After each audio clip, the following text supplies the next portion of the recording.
Hey ladies and gentlemen, welcome back to the channel. As always, it is Nick here, back with your daily crypto news and analysis, and today we're going to be talking about Ripple and XRP.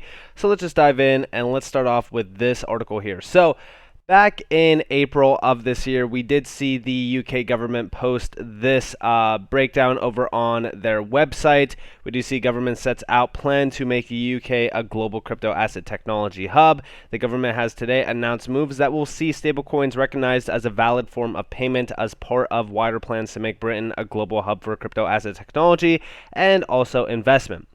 Now, they have been very vocal on their plans behind crypto. They want to make sure that they are ahead of the curve. They understand that crypto is going to be a massive opportunity, especially when we look at like the technological advancements around finance and payments. And we even do see a few bullet points down here. So stablecoins to be brought within regulation, paving their way for use in the UK as a recognized form of payment. Announcement part of a series of measures to make the UK a global hub for crypto asset technology and also investment. Measures include legislating for a financial market infrastructure sandbox to help firms innovate an FCA-led crypto sprint, working with the Royal Mint on an NFT, and an engagement group to work more closely with the industry. And we also do see a few things down here around their path to this. We do see this as part of a package of measures to ensure that the UK financial services sector remains at the cutting edge of technology, attracting investment and jobs and widening consumer choice. It includes, and this is all centered around a financial market infrastructure sandbox, as well as establishing a crypto asset engagement group, exploring ways of enhancing the competitiveness of the UK tax system to encourage further development of the crypto asset market, and then of course the NFT, which we just recently talked about. And there's going to be a lot more around this. I do believe that at the end of the day, the UK has been ready for a while. They even do mention DeFi loans down here. They also mention just like technology advancements around their financial system that they are really kind of focused on with crypto. Now, with all of this, what we recently seen earlier today from Benedict XRP over on Twitter, we do see Bank of London says banks need to be ready for Clearing 2.0, embracing global networks such as Ripple and XRP. Swift TCH EBA pilot is a further accelerant to what we can call Clearing 2.0 and shows what banks can do to be more effective, but it's not the end game. And within this article, we do see a few things. Now, just mind you real quick, we actually do see Toll saying, I see a lot of people thinking that this is the Bank of England. It's not. It's the Bank of London, which, trust me, we will get to the Bank of England here soon.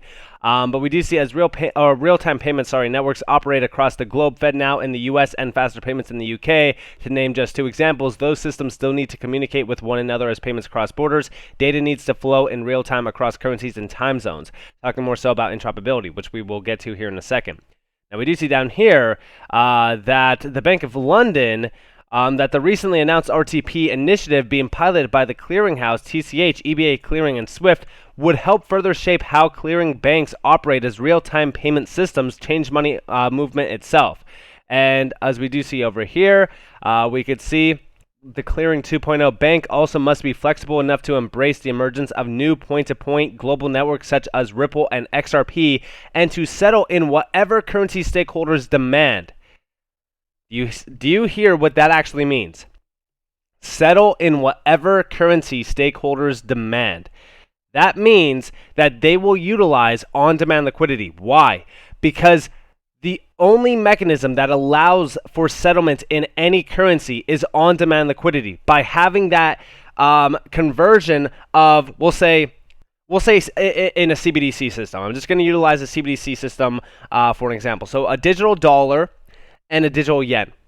All right, XRP could facilitate that settlement within 3 to 5 seconds by having that conversion between the two, having XRP sourced as liquidity. That's a huge opportunity here, and this is all centered on cross-border commerce. They're also mentioning interoperability here as well. This is going to be a huge opportunity for Ripple and XRP. And we do see down here, I see people thinking that this is the Bank of England. It's not. It's the Bank of London. Look into it. I'm just as excited by it. And yeah, we do see how we're disrupting the fundamentals of banking. And then over here, we do see introducing the Bank of London. And here you guys have it. They break this down. The Bank of London is a leading-edge technology company and the world's first purpose-built global clearing agency and also transaction bank. We leverage our parented technology innovations and differentiated bank capabilities to lift economies and communities by powering the borderless economic infrastructure of the future. So this is pretty great to see. I think that this is incredible, and also it is centered on cross-border payments, cross-border itself.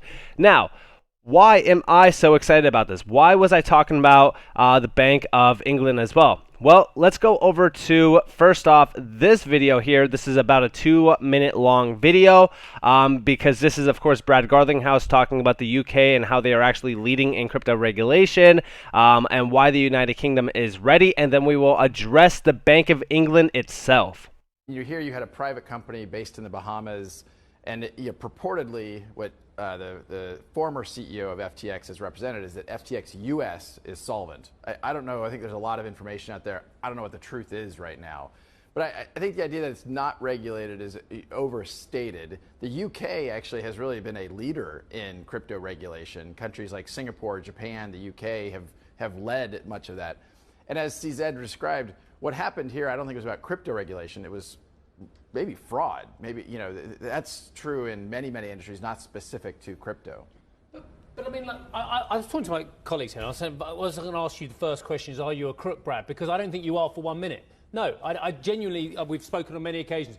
But the problem is, what I think, whether you are or not, or whether SBF is or not, or whether CZ is or not, it's irrelevant. And that protection that comes from the regulation that you and Karen were just discussing there surely would take out the guessing whether when you put your money in this wallet or you invest in this product, whether it is being run by crooks. And you're absolutely right. There is a lot of fraudulent activity in all kinds of financial products. But it does appear that crypto is attracting more than its fair share of crooks. I guess what I would say is, anytime you have the formative stages of an industry, it draws all kinds of interesting people, charlatans, and potentially crooks. Again, I'm taking there's some facts. No, and I'm not accusing anyone of it. I know. But you've raised it, the fraudulent activity. There is a high chance that SBF has been conducting some illegal activity. There is a chance, and I say nothing's been proven. I agree with everything you said there. Look, crypto has never just been sunshine and roses. I think crypto as an industry needs to mature. You and I have spoken a number of times, and I think Ripple has always tried to be very corporate focused, very much. And frankly, even though we are a private company and not regulated in certain ways as a public company, we're extremely transparent. Starting 5 years ago, we started publishing quarterly reports around everything we see going on in XRP markets. We publish how much XRP we sold, how much we own. These aren't things we're required to do. We do it because transparency builds trust. And if we want the industry to not, not go through some of these things, we need to continue. And of course, he just goes on to mention transparency. But the reason why I bring this up is because the UK has been ready, especially around crypto regulation. They actually see XRP as a currency in the United Kingdom. We know that the Ripple Swell event in the United Kingdom was a huge opportunity for them. They also did the Crypto Means Business ad or campaign in the United Kingdom as well. It was a huge opportunity for them to really kind of corner the market there. Now, what I want to focus on is this from Nathan Price, Nate855. How could the Federal Reserve and the EU somehow get to utilize XRP? I know one way, Interledger. And where did Rise Like a Phoenix come from? Now focus on Interledger protocol here. So we do see down here a few connections. So blockchain applications in the energy sector. And you do see here Phoenix, project acronym Phoenix. We do see start date. We see the end date, August 31st, 2022. We do see the project coordinator, Capgemini, Technology Services. Interledger protocol is labeled over here. Escrow only works with XRP, not tokens. And we do see Phoenix being broken down. It adopts a data-centric approach based on federated DLTs as part of the secure and persistent communications to achieve a higher degree of persistency, traceability, availability, integrity, and interoperability in the context of data communications. The SPC layer benefits from the Interledger component. which is implemented on the basis of protocol bridging for interconnecting varying ledger networks. And then we do see a few of those being mentioned down here. You see Hyperledger Fabric, Hyperledger India as well, Ethereum, and KSI, and can easily be extended to support other ledger networks. Now, also you see Quorum. I forgot about Quorum. So this is pretty big. Now, where does the use case value for XRP come into play? Well, it comes into play through providing interledger protocol. Interledger protocol is designed by Ripple. We do see over here as well the cross-chain solution adopted by Sephirium. Interledger protocol, Ripple company, Sephirium payment settlement solution. Here you guys have the full-on payment solution. You have the Federal Reserve labeled right here, and this is all through their full-on settlement solution. And we do see over here, FedWire is labeled as an interledger enabling interoperability across platforms. You do see Ripple being a part of almost every single process here. This would be the all the money aspect, if you will, as well, because you see all of the platforms over here. You see the blockchains and DLTs, capital markets, trade finance, Internet of Things, payment platforms, marketplaces, and even other platforms as well. Now, with this in mind, you do see interledger protocol being labeled over here yet again, but down here we do see Ripple has developed XCurrent, which connects, and by the way, this is rebranded. XCurrent is no longer a thing, but it has rebranded, which connects financial institutions via a global network of participating entities, RippleNet. XCurrent is built around interledger protocol and enables bidirectional communication between participating entities and coordination of payments across ledgers. I do believe that interledger protocol is going to be a big key component of the adoption cycle for Ripple and XRP. We also do see International Securities Services Association, interledger protocol being labeled yet again for the objectives and achievements of it, an open and inclusive payments network that puts humanity first, abstracts payments for multiple chains, limited to payments. And then over here on the last, or I should say, I forgot to read the highlighted point here. So Ripple is building an interledger protocol designed to facilitate token transactions between separate DLT networks or tokenization platforms as well. But then last slide here you guys have interledger protocol. So you can see the full-on breakdown here. This is the interledger payment. This is the interledger protocol transfer as well. If you guys did want to look more into this, you guys are more than welcome to. And then here we have the use case, liquidity optimization. This is where XRP comes into play. This is where interledger protocol is at the forefront of it. It also eliminates Nostro Vostro accounts because guess where liquidity is being sourced from? That's right, XRP through the Ripple network. This could be a huge opportunity, and you even do see the underlying ledger over here, the Ripple XRP main ledger. This is at the forefront down here. This is all through the pay chans as well, the pay channels, and then you do see up here the connectors as well.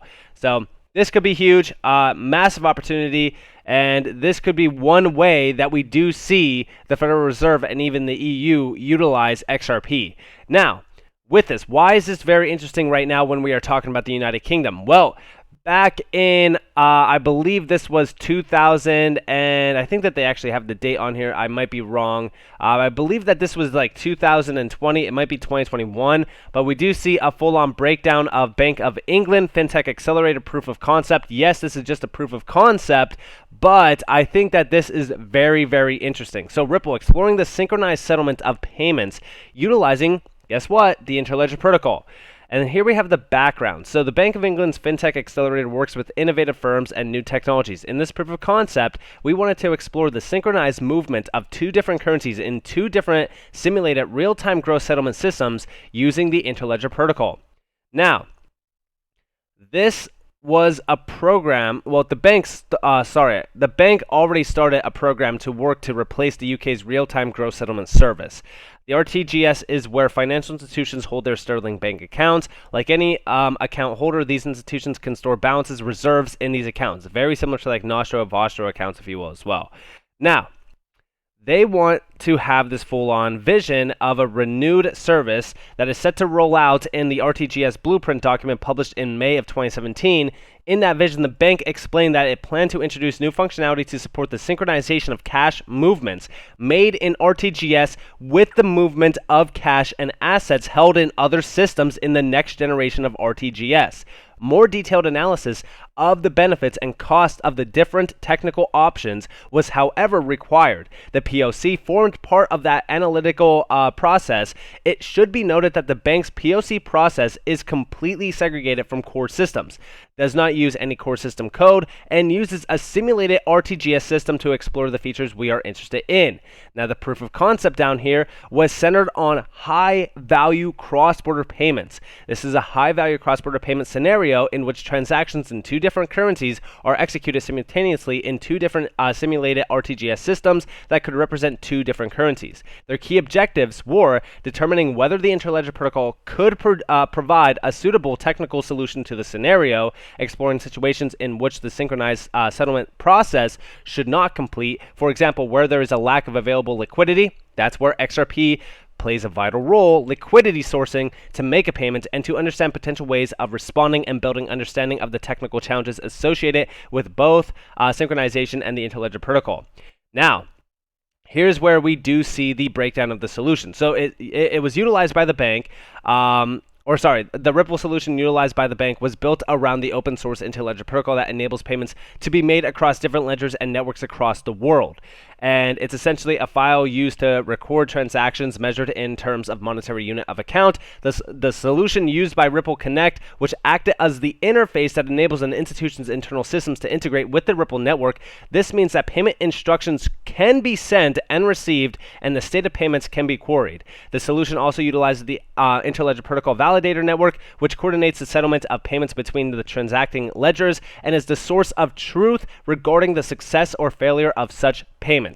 Now, as we do see a full-on new rollout of settlement within the UK, going all the way back to this, Clearing 2.0, and you do see Ripple being mentioned here to settle between any currencies that stakeholders demand, XRP would be the vital source for this, as it converts these two currencies and it will be the liquidity source. Now, as we do see over here, that's exactly what they are trying to do as well with two different diverse currencies. This is a huge opportunity for XRP, like I have said. And we do see the reflections and the next steps. This POC was a useful exercise to develop the bank's understanding of synchronization and possible technical solutions. Their key learning points were that the interledger protocol was able to support synchronization of payments between two simulated RTGS ledgers, that the ILP validator created a single source of truth between the two ledgers, eliminating the need for separate processes such as mutual reconciliation between separate ledgers, and then also cross-border payments, when applied to wholesale markets, represent different challenges than when compared with retail and corporate transactions, which the Ripple product is designed to handle. The availability of liquidity is one such challenge, and the POC allowed the bank and Ripple, to begin exploring these questions. Now, liquidity was the big challenge. I have a perfect answer for that. When we are talking about two different currencies, or in the state of this Clearing 2.0, having any currency settled, guess what comes into play? XRP. This is huge. Now, with all of this in mind, what is the next steps? Well, we really want to watch what the UK does next with this Clearing 2.0 mechanism. We are going to focus on this, but the United Kingdom has been ready for a very long time. London, specifically, has been ready for a very long time. Focus on what the UK does next. This will be a big telltale sign of what's to come with Ripple and XRP. So with that being said, I hope that you guys enjoyed this video. If you guys did, definitely leave a like, subscribe, turn notifications on for more free content. You guys are more than welcome to follow me on Twitter and join the free Discord down in the description below. As always, up to you all. Have a beautiful day, beautiful night, wherever you guys are on this before. This has been Nick. Peace out, guys.